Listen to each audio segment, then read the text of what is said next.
जय हिंद दोस्तों। यह घटना 563 ईसा पूर्व के नेपाल के लुम्बिनी की है, जब एक शाक्य वंश की महिला महामाया को वैशाखी पूर्णिमा के दिन एक पुत्र की प्राप्ति होती है।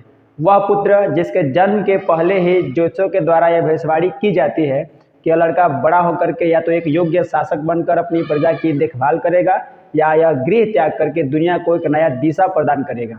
तो आप हमारा इशारा समझ चुके होंगे। जी हाँ दोस्तों, इस वीडियो में हम लोग बात करने वाले हैं महात्मा बुद्ध के जीवन के बारे में। इसी वीडियो में हम लोग आगे यह भी चर्चा करेंगे कि अक्सर लोग महात्मा बुद्ध के बारे में कहा करते हैं कि क्या महात्मा बुद्ध मांस खाते थे, क्या उनकी मृत्यु मांस खाने से हुई थी, महात्मा बुद्ध क्या भगवान के अवतार थे या केवल एक मनुष्य थे, बौद्ध धर्म केवल एक धर्म है या एक दर्शन है।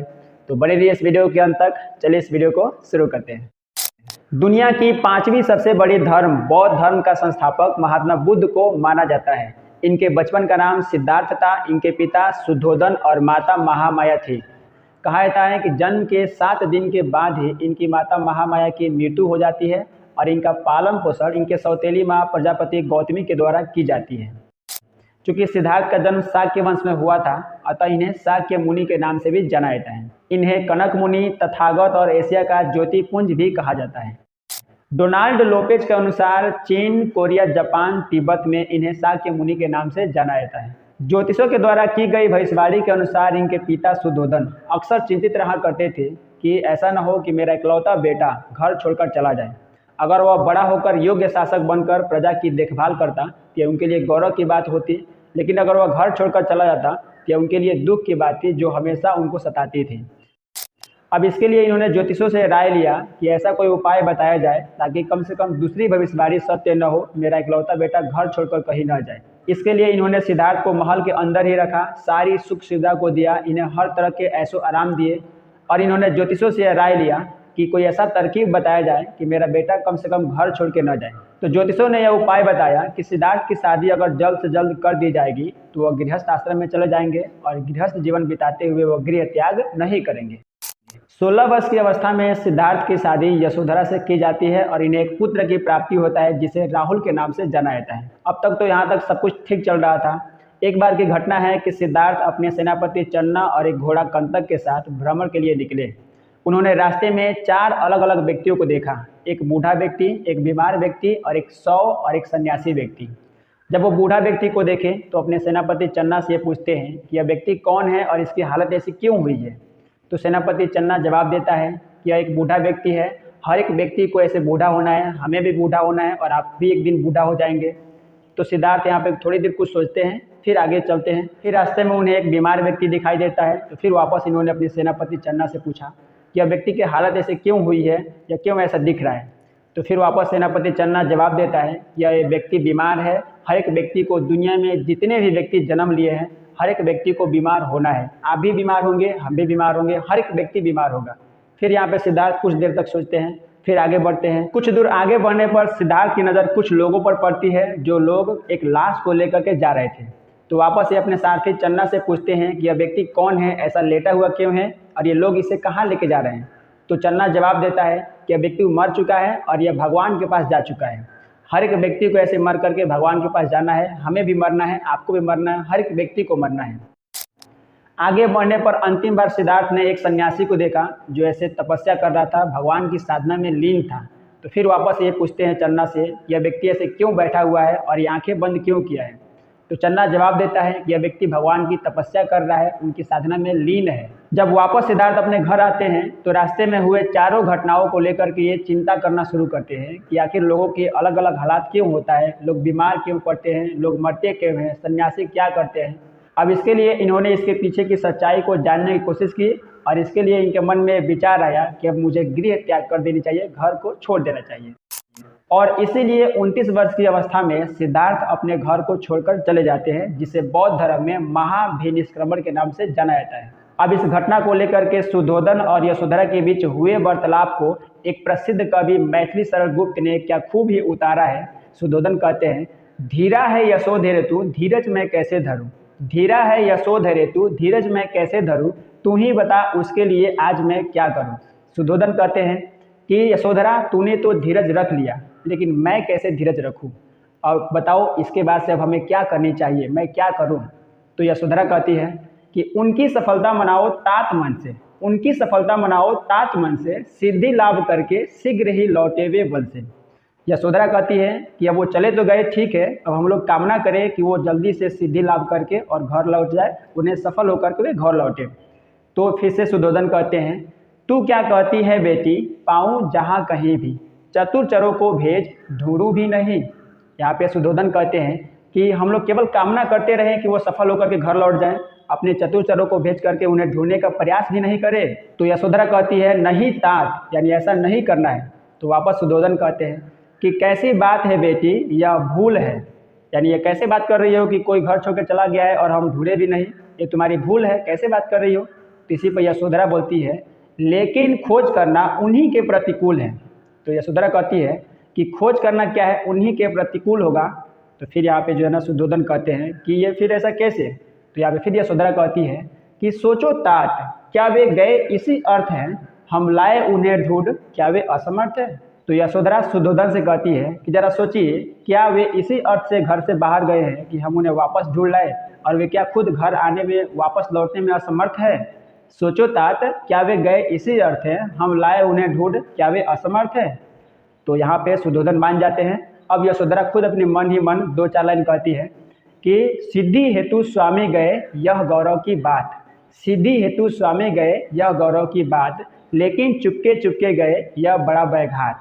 यानी सिद्धि हेतु तो स्वामी गए हैं, ये बहुत ही अच्छी बात है, लेकिन बिना बताए चले गए, यही बड़ा थोड़ा सा दिक्कत है। सखी वो मुझसे कह के जाते, कहे तो क्या वे अपनी पथ बाधा पाते। यानी कह रही है यशोधरा खुद से कि क्या वो मुझसे कह देते कि हम घर छोड़ के जा रहे हैं, तो क्या हम उनके पथ में बाधा आते। और फिर आगे कहती है यशोधरा कि नाथ जाओ तुम लेकिन शीघ्र ही लौटोगे, हमें बिना अपराध के छोड़ कहाँ जाओगे, अपनाकर सारी सृष्टि को हमें ना अपनाओगे, उसमें मेरा भी कुछ होगा जो कुछ तुम पाओगे। गृह त्याग करने के बाद से सिद्धार्थ सबसे पहले अलार कलाम के पास पहुंचते हैं और वहां से उन्होंने सांख्य दर्शन की शिक्षा ग्रहण की। सांख्य दर्शन जिसको कपिल के द्वारा लिखा गया है। इसके बाद से उन्हें थोड़ा सा संतुष्टि नहीं हुई तो उन्होंने रुद्र कलाम से योग विद्या लिया। आप जितने भी इमेज देखते हैं महात्मा बुद्ध की, वो सारे योग आसन के रूप में होता है। योग की शिक्षा प्राप्त करने के बाद से सिद्धार्थ सारनाथ चले जाते हैं जो बनारस में है, और वहाँ पर इन्होंने एक जंगल में जिसे मृगदाब जंगल के नाम से जाना जाता है, उसी जंगल में ये खुद और 5 अन्य मित्रों के साथ तपस्या करना शुरू करते हैं। 6 वर्षों की कड़ी साधना के द्वारा इन्होंने तपस्या शुरू किया, लेकिन फिर भी इन्हें कुछ वहाँ पे ज्ञान की प्राप्ति नहीं हुई। और कहा जाता है कि ये अन्न जल ग्रहण को त्याग कर दिए थे और 6 वर्ष तक कड़ी साधना किए थे। इतने टाइम में इनका शरीर जो है ना इतना ज़्यादा दुबला हो गया था कि हड्डियाँ बाहर तक दिख रही थी, लग रहा था कि ये कोई पतले वृक्ष है। और एक बार की बात है कि जंगल में कुछ महिलाएं लकड़ी चुनने के लिए आई, तो देखती है कि ये 6 व्यक्ति एकदम तपस्या में लीन है, इनकी शरीर एकदम दुबले दुबले हो गए हैं, लग रहा है कि कोई एक वृक्ष है। तो ये महिलाएं व्यंग मारती है और कहती है कि बीड़ा की तार को उतना न खींचे कि वह टूट जाए, और इतना उसको ढीला भी न करे कि उसे स्वर उत्पन्न ही न हो। अब इस व्यंग को सिद्धार्थ समझ जाते हैं कि इतनी कड़ी साधना भी ठीक नहीं है, कुछ शरीर का भी ध्यान रखा चाहिए। तो 6 वर्ष की कड़ी साधना के बाद कहा जाता है कि एक किसान की पत्नी थी सुजाता, उसके द्वारा बनाए गए खीर को खाकर इन्होंने अपने अन्न जल ग्रहण के उपवास को तोड़ दिया। अब सिद्धार्थ को यहाँ पे लग चुका था कि यहाँ पे कुछ मिलने वाला है नहीं, ज्ञान वगैरह कुछ तो मिलेगा नहीं, इसीलिए इन्होंने अपना रुख अब बिहार के गया जिले की तरफ किया। यही धरती है दोस्तों जहाँ पे सिद्धार्थ को ज्ञान की प्राप्ति हुई और तब वो बुद्ध कहलाए। इन्होंने गया जिले में एक बड़े से विशाल पीपल के वृक्ष के नीचे जो फल्गु नदी किनारे स्थित था, उसके नीचे बैठ करके और अपनी योग साधना को शुरू करते हैं। और कहा जाता है कि 49 दिनों की कड़ी साधना और तपस्या के बाद फाइनली इन्हें बैसाखी पूर्णिमा के शाम इनके शरीर से अचानक प्रकाश निकलना शुरू होता है, यानी इनका शरीर प्रकाशमान हो जाता है। उसी समय ज्ञान की प्राप्ति हुई और तब सिद्धार्थ बुद्ध कहलाए, और वह जगह आज के समय में बोध गया के नाम से प्रसिद्ध है। अब जैसे ही सिद्धार्थ को ज्ञान की प्राप्ति होता है तब ये बुद्ध कहलाना शुरू होते हैं, क्योंकि बौद्ध धर्म में बुद्ध का अर्थ होता है ज्ञान संपन्न व्यक्ति। अब महात्मा बुद्ध यहाँ से फिर वापस सारनाथ जाते हैं और जाकर के उन्होंने सबसे पहले अपने उन्हीं 5 दोस्तों को शिक्षा दिया, उपदेश दिया, जो अभी भी उस मृगदाब वन में तपस्या कर रहे थे ज्ञान की प्राप्ति के लिए। और इनके पहले उपदेश को बौद्ध धर्म में महाधर्म चक्र प्रवर्तन के नाम से जाना जाता है। अब महात्मा बुद्ध यहाँ से धीरे धीरे प्रसिद्ध होना शुरू हुए। दुनिया के विभिन्न क्षेत्रों से बुलावा आने लगा कि यहाँ पर आइए, यहाँ पर उपदेश दीजिए। क्योंकि जहाँ पर बुद्ध उपदेश देते थे वहाँ पर लोगों का जीवन उस समय से बदलना शुरू होता था। यानी लोगों को एक अलग से एनर्जी फील होती थी बुद्ध के उपदेश सुनने के बाद से। महात्मा बुद्ध का यह मानना था कि संसार दुखों से भरा है और सभी दुखों का कोई ना कोई एक कारण अवश्य होता है। दुखों का एक मुख्य कारण इन्होंने इच्छा बताया और इन्होंने बताया कि इच्छा पर नियंत्रण भी किया जा सकता है। इन्होंने बताया कि मनुष्य की इच्छा इतनी बड़ी भी नहीं होनी चाहिए कि वह पूरी न हो सके और इच्छा इतनी छोटी भी न हो कि पूरी होने के बाद संतुष्ट ही न हो। इच्छा पर नियंत्रण करने के लिए महात्मा बुद्ध ने अपने अष्टांगिक मार्ग को दिया, यानी इन्होंने अपने 8 ऐसे मार्ग को बताया, तरीके को बताया जिस पर चल करके एक मनुष्य अपने जीवन को सुखमय बना सकता है बिना किसी दुख परेशानी के। सम्यक दृष्टि यानी सही से देखें, सम्यक संकल्प सही संकल्प ले, सम्यक वाणी सही बोले, सम्यक कर्मांत सही कर्म करे, सम्यक आजीव सही से जीवन गुजारे, सम्यक व्यायाम अच्छे से व्यायाम करे, सम्यक समृद्धि तभी आपका जीवन संपन्न होगा, और सम्यक समाधि यानी समय समय पर ईश्वर को याद करते रहे। बुद्ध ने अपना सर्वाधिक उपदेश यूपी राज्य के श्रावस्ती जिला में दिया था और इसी श्रावस्ती जिला में उन्हें एक घटना हुई थी जिसे अग्निमान डाकू के नाम से जाना जाता है। आप पहले बचपन की कक्षाओं में अग्निमान डाकू की कहानी जरूर सुने होंगे। वही डाकू जो लोगों की हत्याएं करता था और उनके एक अंगूठे को काट करके माला बनाकर अपने गले में पहनता था ताकि यह गिनती कर पाए कि इसने कितनी हत्याएं कर दी है। और जब इसके सामना महात्मा बुद्ध से होती है तो महात्मा बुद्ध ने इसे लगभग 3 घंटों तक जंगलों में उपदेश दिया और उपदेश देने के बाद से फाइनली इसे भी अपना शिष्य बना लिया और बौद्ध धर्म में शामिल कर लिया।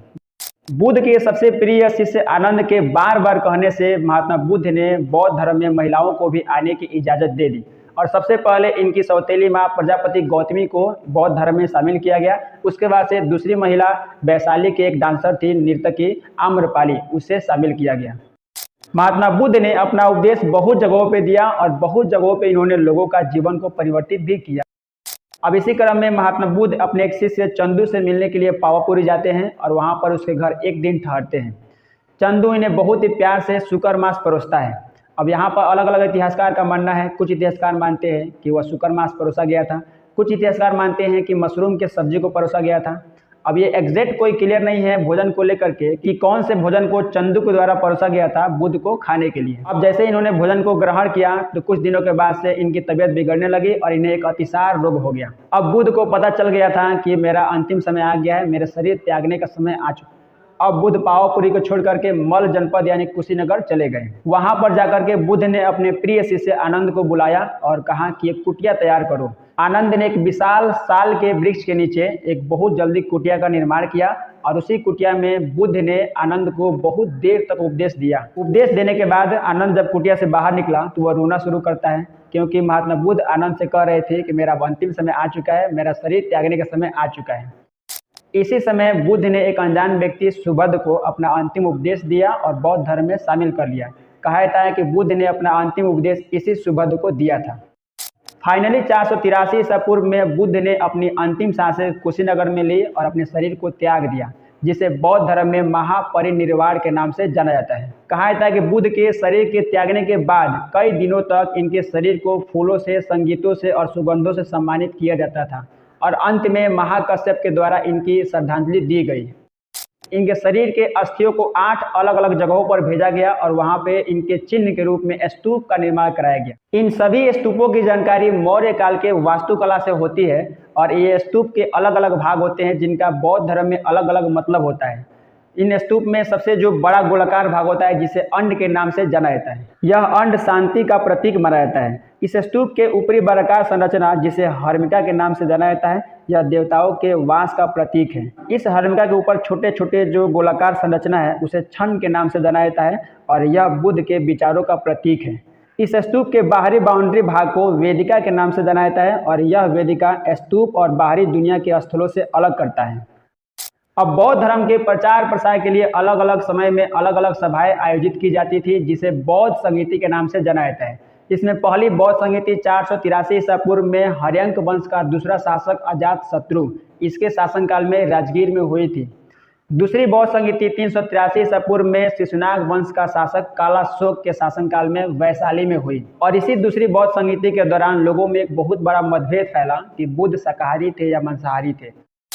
और तीसरी बौद्ध संगीति 255 ईसा पूर्व में अशोक के शासनकाल में हुई और चौथी कनिष्क के शासनकाल में पहली शताब्दी में संपन्न हुई। इसी चौथी बौद्ध संगीति के समय बौद्ध धर्म दो खेमों में बट गया, हीनयान और महायान। हीनयान में वैसे लोग शामिल हुए जिनका एक विश्वास था कि वो मूर्ति पूजा नहीं करेंगे, और महायान में वैसे लोग शामिल होते थे जिनका एक विश्वास था कि बुद्ध की प्रतिमा की पूजा की जाएगी। और यही महायान आगे चल करके वज्रयान में बदला, और फाइनली वज्रयान में जाते जाते बौद्ध धर्म टूटना शुरू हुआ, क्योंकि इस समय के लोग अपनी मद्यपान, वेश्यावृत्ति, अपनी भोग विलास पे ज़्यादा ध्यान देना शुरू किए थे, जो बौद्ध धर्म में कतई नहीं था। अब बात करते हैं कि कुछ लोगों के द्वारा जो महात्मा बुद्ध के बारे में अक्सर गलतफहमी होती है कि महात्मा बुद्ध मांस खाते थे कि नहीं खाते थे।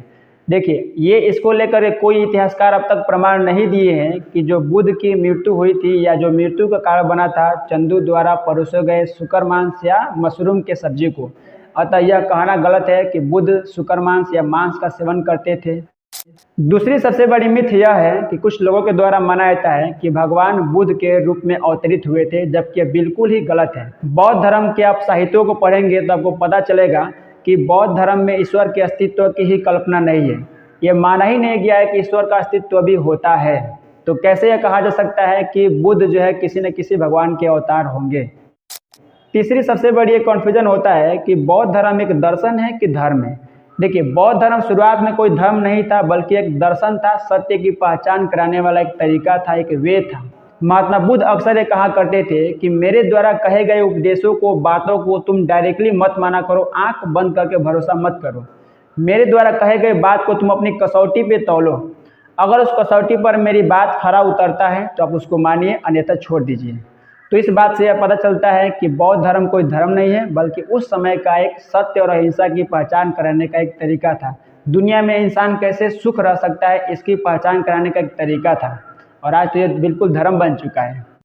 बौद्ध धर्म में अलग अलग अवस्थाओं को अलग अलग चिन्हों से इंडिकेट किया जाता है, जैसा कि महात्मा बुद्ध के जन्म को कमल के फूल से, इनके युवा अवस्था को सांड से, बौद्ध धर्म में गर्भ अवस्था को हाथी से सूचित किया जाता है, समृद्धि को शेर से सूचित किया जाता है, प्रथम उपदेश को चक्र से इंडिकेट किया जाता है, इनके गृह त्याग को घोड़ा से इंडिकेट किया जाता है, और इनके अंतिम निर्वाण को स्तूप से सूचित किया जाता है। तो आज के लिए बस इतना ही दोस्तों। उम्मीद है कि आपको ये वीडियो पसंद आया होगा। अगर आपको ये वीडियो पसंद आता है, मेरा काम अच्छा लगता है, तो आप मेरा हौसला मेरे वीडियो को लाइक करके और चैनल को सब्सक्राइब करके कर सकते हैं। तो मिलेंगे फिर नेक्स्ट वीडियो में नेक्स्ट टॉपिक के साथ, नेक्स्ट ऐसे ही किसी फैक्ट के साथ। तब तक के लिए जय हिंद।